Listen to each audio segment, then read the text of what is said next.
इस बात के ऊपर पुलिस ने कहा चलें अगर आप हिस्सा हैं पाकिस्तान तहरीक इंसाफ का तो चलें फिर जेल के अंदर, आपको रिहा तो किया जा रहा है, लेकिन अगर आप प्रेस कॉन्फ्रेंस नहीं करते तो वो आपको छोड़ेंगे नहीं। शी साहब के पास, असद उमर साहब के पास और परवेज अली साहब के पास हुकूमत के अहम रुकन है।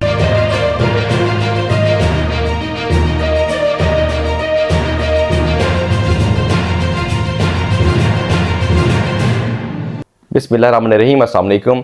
तो इमरान खान साहब की पार्टी के लोगों को जिस तरीके से उठाया जा रहा है, वफादारियां तब्दील हो रही हैं, तो इसके ऊपर एक वफाकी वजीर वो खुल के बोल पड़े हैं और उन्होंने ये भी बताया कि इसके जिम्मेदार कौन हैं और कौन लोग ये काम कर रहे हैं।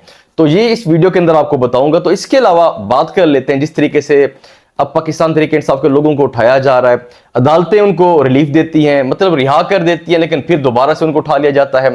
अब शाह महमूद कुरैशी साहब, उनको जब रिहा कर दिया गया, जब वो बाहर आए, उन्होंने प्रेस कॉन्फ्रेंस की तो उन्होंने ये कहा कि मैं पाकिस्तान तहरीक इंसाफ का हिस्सा था, हूं और रहूंगा। तो इस बात के ऊपर पुलिस ने कहा चलें अगर आप हिस्सा हैं पाकिस्तान तहरीक इंसाफ का तो चलें फिर जेल के अंदर, आपको तो काम ही नहीं है यहाँ पे, मतलब आपने फिर बाहर जाके क्या करना है अभी, तो फिर आप चले अंदर। तो शाह महमूद कुरैशी साहब को जी दोबारा जेल में डाल दिया गया। इसी तरीके से अली मोहम्मद खान साहब को डाल दिया गया था। तो अब बाकी असद उमर साहब को जब रिहा किया गया है तो जो जस्टिस गुल हसन साहब हैं, उनके जो रिमार्क्स हैं वो बड़े इंपॉर्टेंट हैं। उन्होंने कहा कि आपको रिहा तो किया जा रहा है, लेकिन अगर आप प्रेस कॉन्फ्रेंस नहीं करते तो वो आपको छोड़ेंगे नहीं। तो ये एक इस टाइम सब लोगों के ज़हन में एक चीज आ चुकी है कि जो बंदा रिहा होगा वो जाके प्रेस कॉन्फ्रेंस करेगा, प्रेस कॉन्फ्रेंस में ये बोलना है कि जी हमारा ताल्लुक पाकिस्तान तहरीक इंसाफ से खत्म हो चुका है, मतलब हम उसका हिस्सा नहीं है। तो ये अब लोगों के जहन के अंदर एक चीज बन चुकी है। लेकिन असद उमर साहब के जो वकील हैं उन्होंने कहा कि असद उमर साहब प्रेस कॉन्फ्रेंस नहीं करेंगे। तो अब बाकी इसके अलावा देखें जो फयाज हसन चौहान साहब ने जो बातें की, जो स्टेटमेंट दी, अब वो बड़ी इंपॉर्टेंट है।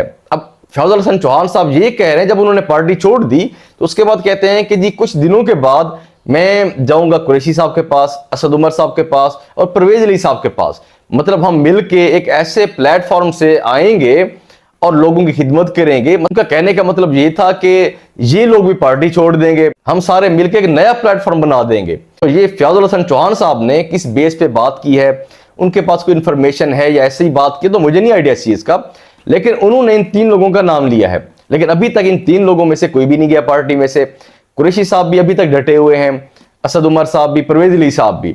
तो फिलहाल तो ऐसी कंडीशन कोई नजर नहीं आ रही कि ये लोग छोड़ जाएंगे पार्टी को। तो इसके अलावा बात करते हैं जो हुकूमत के अहम रुकन है खुर्रम दस्तगीर साहब। जब उनसे हामिद मीर साहब ने यह पूछा कि जिस तरीके से पाकिस्तान तहरीक इंसाफ के लोग निकल रहे हैं, उनकी वफादारियां तब्दील हो रही हैं, मतलब ये हो सकता है कि पार्टी तबाह हो गई है, क्या आपको लगता है कि पार्टी बिल्कुल खत्म हो चुकी है, क्या पार्टी ये जवाल का शिकार हो चुकी है? तो इस बात के ऊपर खुर्रम दस्तगीर साहब ने कहा है कि देखिए पार्टी इस तरह कभी जवाल का शिकार नहीं होती, कभी तबाह नहीं होती, कभी खत्म नहीं होती। अगर पार्टी की जड़ें जो हैं वो अवाम के अंदर अगर मजबूत हों तो इस तरह पार्टी खत्म नहीं होती। तो अब देखें इमरान खान साहब की पॉपुलैरिटी तो है, तो लेकिन बात यह है कि खुर्रम दस्तगीर साहब कहते हैं अब ये जो एक प्रेशर है ये कोई पहली दफा नहीं डाला जा रहा, ये माजी के अंदर भी होता रहा है और हमेशा से होता रहा है, हर हुकूमत के अंदर होता रहा है ये। तो देखें वो कहते हैं कि जो लोग प्रेशर बर्दाश्त करते हैं वो पार्टी में रहते हैं, जो बर्दाश्त नहीं कर सकते वो निकल जाते हैं। तो इस बात के ऊपर आबिद जुबैरी साहब जो कि वकील हैं, उन्होंने कहा कि इस दफा जो प्रेशर है वो एक अलग किस्म का है, डिफरेंट प्रेशर है। मतलब पहले जो प्रेशर होता था एक अपनी जात की हद तक होता था, अपनी मतलब किसी और को, उसमें घर वालों को या फैमिली को, उनको नहीं उठाया जाता था। इस दफा क्या है कि औरतों को उठाया जा रहा है, माएँ बहनें वो महफूज नहीं है। तो कहते हैं कि ये प्रेशर बिल्कुल कोई नहीं बर्दाश्त कर सकता। तो इमरान खान साहब ने भी कहा कि जिस तरीके से वफादारियां तब्दील हो रही हैं तो ये मैंने कभी नहीं देखा इस तरह।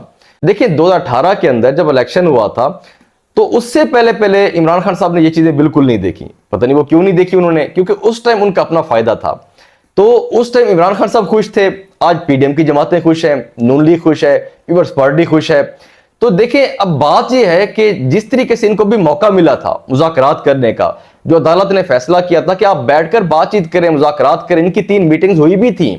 अगर उस टाइम ये मुज़ाकरात कर लेते, मुज़ाकरात कामयाब हो जाते, तो मेरे ख्याल से सियासतदान जो है वो भी खुश होते, सारी जमातें खुश होती, अवाम भी खुश होती, इदारे भी खुश होते, जो सिलसिला चल रहा था वैसे ही चलता रहता। लेकिन इनकी जिद और ना की वजह से, अब इमरान खान साहब की जिद थी कि वो बजट पेश ना करें, उनकी जिद थी हमने बजट पेश करना है। अब इस जिद और अना के अंदर आके इतने मामला बिगड़ चुके हैं अब कि इमरान खान साहब की जो एक जीत थी वो बड़ी करीब थी उस टाइम। अक्टूबर में अगर इलेक्शंस हो जाते तो तब भी कोई मसला नहीं था, जीत बड़ी करीब थी उनकी। लेकिन अब इमरान खान साहब इक़्तिदार से थोड़ा दूर होते जा रहे हैं। लेकिन अभी भी इमरान खान साहब के पास वक्त है कि अभी भी जो इंपॉर्टेंट लोग हैं, जो एक विनिंग पोजीशन पे जो लोग हैं, तो सारे पार्टी के अंदर मौजूद हैं अभी तक। मतलब बड़े बड़े नाम सारे मौजूद हैं अभी तक, कोई छोड़ के नहीं गया। तो अभी मेरे ख्याल से इमरान खान साहब गेम से आउट नहीं हुए। अगर ये लोग प्रेशर बर्दाश्त कर लेते हैं या कोई इमरान खान साहब के जो मामलात हैं वो ठीक हो जाते हैं, तो इमरान खान साहब के चांसेस अभी भी बाकी हैं। तो अब देखते हैं कि आगे क्या होता है। ये कुछ अपडेट्स थी, बाकी जो अपडेट्स होंगी आपके साथ शेयर करेंगे। अल्लाह हाफिज़।